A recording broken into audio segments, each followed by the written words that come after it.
नमस्कार दोस्तों, क्या आपने कभी ऐसे लोगों को देखा है जो सुबह से शाम तक पूजा पाठ करते रहते हैं, घंटों घंटों तक मंदिर में बैठे रहते हैं, हर दिन मंत्र जाप करते हैं, लेकिन फिर भी उनकी जिंदगी में दुख, तनाव, बीमारी, गरीबी और परेशानियां खत्म नहीं होती। कभी कभी तो हालत इतनी खराब हो जाती है कि लोग कहने लगते हैं कि इतनी पूजा पाठ करने के बाद भी इसका जीवन बर्बाद हो गया। दोस्तों, क्या सच में ज्यादा पूजा पाठ करना इंसान को बर्बाद कर देता है, या फिर हम पूजा का मतलब ही गलत समझ बैठे हैं? दोस्तों, आज का ये वीडियो आपकी सोच को पूरी तरह से बदल देगा, क्योंकि आज हम किसी अंधविश्वास की बात नहीं करेंगे, ना ही किसी धर्म का विरोध करेंगे। आज हम उस खतरनाक गलती की बात करेंगे जो लाखों लोग भक्ति समझकर कर रहे हैं और धीरे धीरे अपनी जिंदगी को खुद ही बर्बाद कर रहे हैं।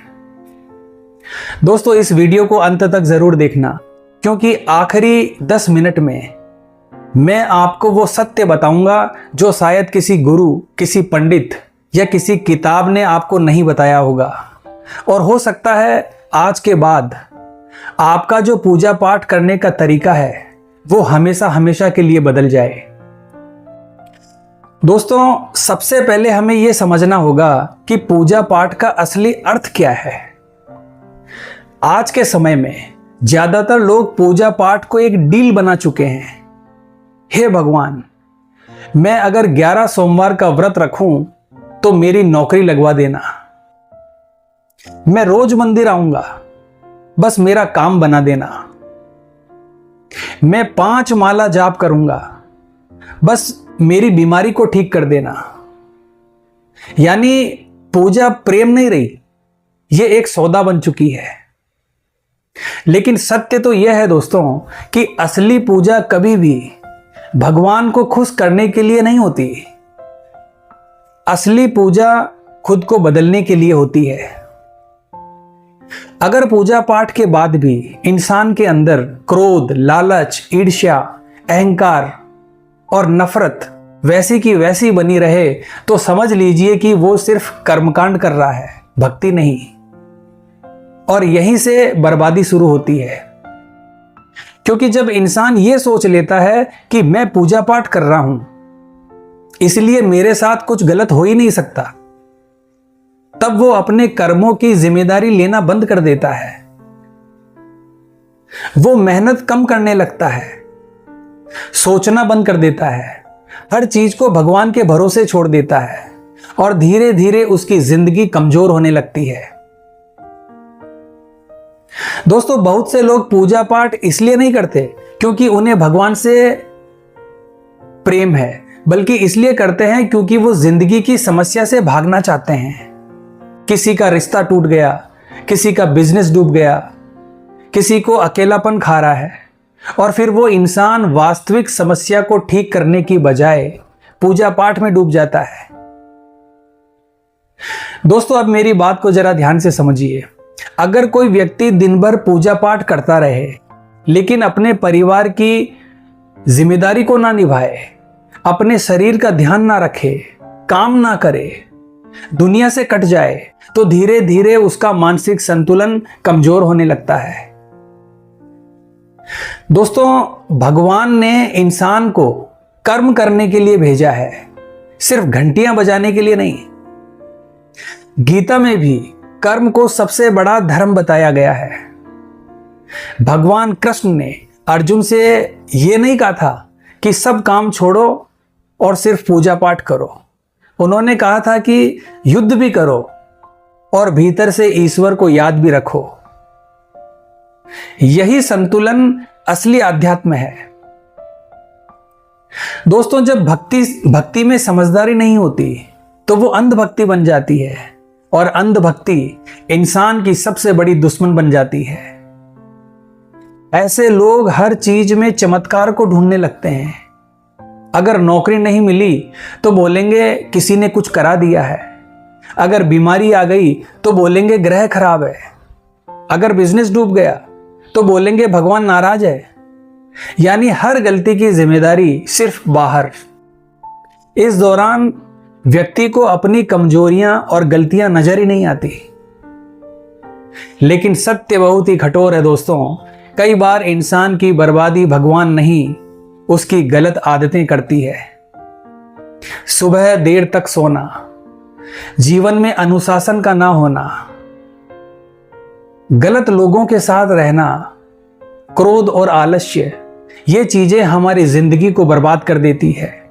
लेकिन कुछ लोग इन सबको बदलने की बजाय पूजा पाठ की मात्रा को, पूजा पाठ के समय को बढ़ाते रहते हैं और फिर कहते हैं कि इतनी पूजा पाठ के बाद भी कुछ नहीं बदला। कैसे बदलेगा दोस्तों, आप ही बताइए। अगर बीज ही खराब है तो सिर्फ मंदिर जाने से फसल कैसे अच्छी हो सकती है। दोस्तों, अब एक बहुत ही गहरी बात को समझिए। कई बार जब इंसान ज्यादा पूजा पाठ करता है तो उसकी संवेदनशीलता बढ़ने लगती है। वो छोटी छोटी बातों को ज्यादा महसूस करने लगता है। उसे लोगों की नकारात्मकता जल्दी दिखने लगती है। वो अकेलापन महसूस करने लगता है। अगर इस अवस्था में उसके पास सही मार्गदर्शन ना हो तो वो डर और भ्रम में फंस जाता है। उसे लगने लगता है कि मेरे ऊपर कोई शक्ति है, कोई मुझे रोक रहा है, मेरे आसपास कोई नकारात्मक ऊर्जा है। जबकि कई बार यह मानसिक तनाव और ओवरथिंकिंग होती है। इसलिए दोस्तों, आध्यात्म के साथ मानसिक संतुलन का होना भी बहुत जरूरी है।